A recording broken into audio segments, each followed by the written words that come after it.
بابا این چیه این میله توش رد شده نمیدونم. این گوشته بابا، گوشت چیه؟ به قسمتی از بدن گوسفندان و گاوها که میبریدن باش کباب درست میکنن، تو آب گوشت میریختن، چه میدونم خالیش باش درست میکردن. اون موقع اینجوری بوده. عکسشو دیدم تو کتاب تاریخمون. شما گوشت خوردین؟ بله بابا، من گوشت خوردم.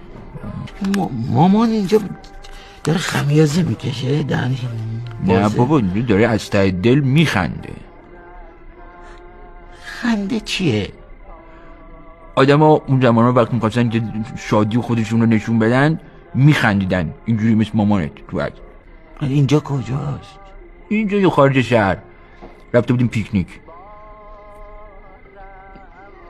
پیکنیک چیه؟ اون زمان ها وقتی که مردم